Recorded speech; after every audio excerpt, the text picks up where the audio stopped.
Hey guys, this video is about my thoughts on the Ace Attorney series. Now what you're seeing here is gameplay footage from Ace Attorney Investigations 2, or逆転検事 2 as it's known in Japanese.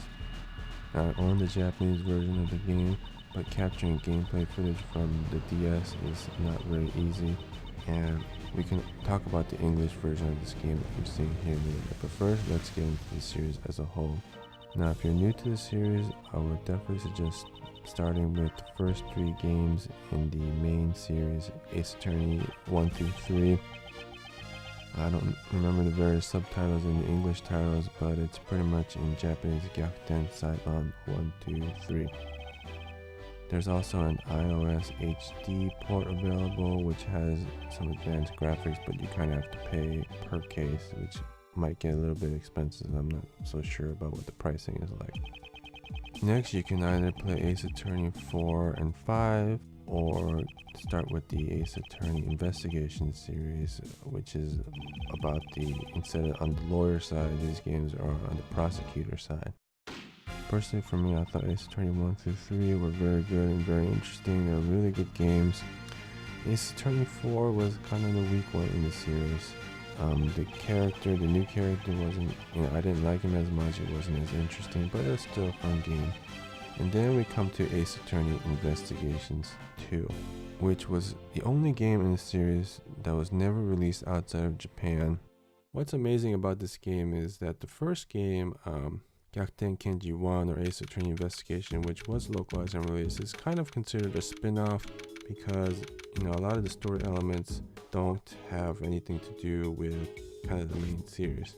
But I wouldn't really call the second one a spin-off because it does bring in a lot of story elements from the first 2 games, and it kind of fills in a lot of details, and the cases themselves are just so good. The gameplay is better in every respect. What you're seeing here is a fan translation kind of pre-release beta patch of just the first 2 cases. Now I've been involved in the project enough to know that they're pretty far ahead in the fan translation.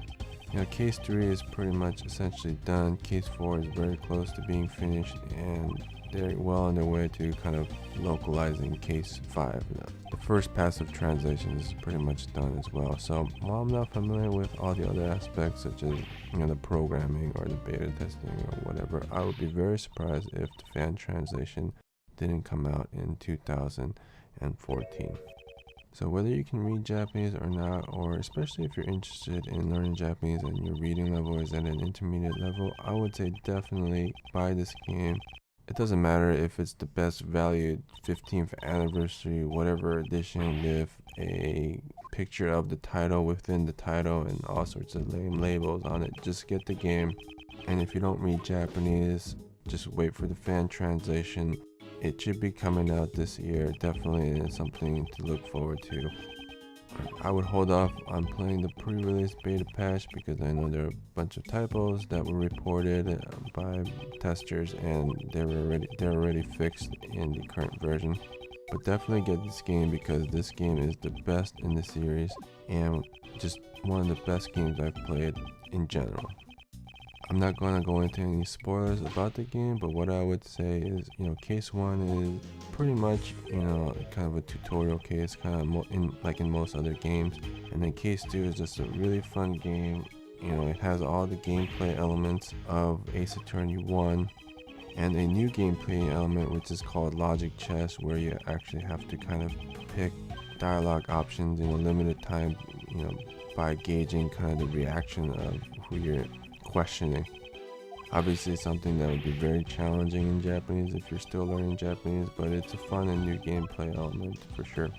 And then case 3 is when things start to get really good and you're like, wow, this is getting really interesting, this is turning into a really good game. And then case 4 is like, wow, this game is really pretty darn awesome. And then you get to case 5 and you're just like, they just took it up a notch. I mean, it is just such an awesome story. Literally, I just kind of sat there staring at the screen for a few minutes, just kind of amazed at how well the story was written. So I would say definitely check this game out. or kind of look forward to the fan translation. You know, obviously you have to get a Japanese ROM, download a simple utility, and then the patch, and kind of run the program and kind of select the ROM and the patch, and it'll patch it, and then you have to play it in an emulator. I'm not a fan of emulators, so obviously, you know, you should definitely get at least the Japanese version of the game. Kind of support the developers because this is such a great game. But I would say, you know, this game didn't come out in 2013, but for me personally, I started playing the series in 2013, and I got hooked, and I played through almost all the games. I bought all the games, and in this game in particular, Ace Attorney Investigations 2 was by far the best game in the series. I mean, none of the other games come even close. And so for me, this game is my personal 2013 game of the year, bar none. I didn't beat a lot of games this year, but you know, I've played quite a few games. You know, I just didn't beat them. But this game was, you know, in this year, out of the games I played this year, this game was the best. As for Ace Attorney 5, I just got that game and I'm playing through it right now. I'm on case 2. You know, I ordered it like 2 months ago in Play Asia, and it took almost 2 months for it to arrive. I'd given up almost all hope on ever receiving the package, so I was really happy to finally actually get the package and kind of start playing it. You know, what I would say is that the enhanced graphics are really awesome, the music is much improved, and just generally a leap forward in kind of the technological side of it. And also, it's kind of weird to hear the voices of the characters for the first time, you know, in these new movies, and there weren't really any audio of any sort in the previous game. So a little bit weird, but you know, I liked it, and I thought they were pretty well voiced, at least in the Japanese version. So thanks for watching this video, and I hope you guys check this game out either by playing it in Japanese if you're studying Japanese, or by waiting for the release of the fan translation. I'll see you next time.